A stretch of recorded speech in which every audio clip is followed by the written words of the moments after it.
ତାଙ୍କର ତାଙ୍କୁ ଯେତେ ଆପଣ ମୋ ଠିକ୍ ଥିଲା ଠିକ୍ ଅଛି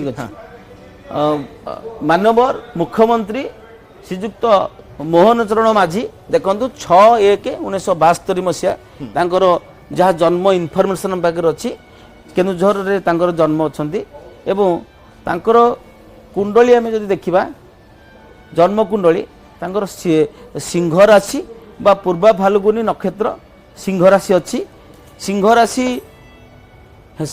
ହିସାବରେ ଯଦି ଦେଖିବା ଯେ ସିଂହ ରାଶିର ବର୍ତ୍ତମାନ ସ୍ଥିତି ଯାହା ରହିଛି ଆପଣଙ୍କର ଦଶମ ସ୍ଥାନରେ ବୃହସ୍ପତି ଅଛନ୍ତି ଏବଂ ଆପଣଙ୍କର 1 2 3 4 5 ସପ୍ତମ ସ୍ଥାନରେ ଶନି ଅଛନ୍ତି।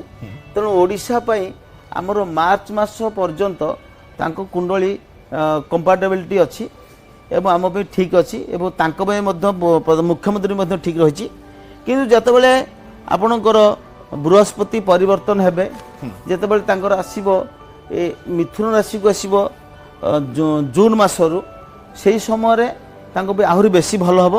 କିନ୍ତୁ ମାର୍ଚ୍ଚ ମାସ 29 ତାରିଖ ପରେ ଶନି ଯେତେବେଳେ ଅଷ୍ଟମ ସ୍ଥାନକୁ ଯିବେ ହେଲେ ଏପ୍ରିଲ ମାସ ବେଳକୁ ଏପ୍ରିଲରୁ ମେ ଭିତରେ ତାଙ୍କୁ ବହୁତ ବଡ଼ ଚ୍ୟାଲେଞ୍ଜ ଆସିବ।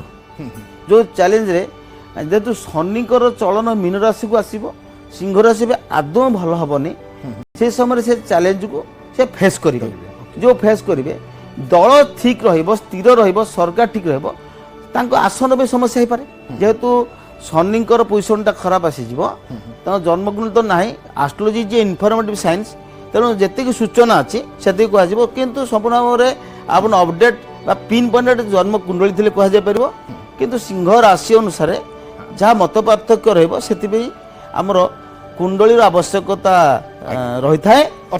ତଥାପି ଏପ୍ରିଲ ମେ 2 ମାସେ ବହୁତ ବଡ଼ ଚ୍ୟାଲେଞ୍ଜକୁ ନେଇକି ସେ ଗତି କରିବେ। ଈଶ୍ୱର କରନ୍ତୁ ତାଙ୍କୁ 2025 ବର୍ଷକୁ ଶୁଭଙ୍କର ବର୍ଷ ହଉ। ଶୁଭକାମନା। ଜୟ ଜଗନ୍ନାଥ। ଆଜ୍ଞା ବହୁତ ବହୁତ ଧନ୍ୟବାଦ।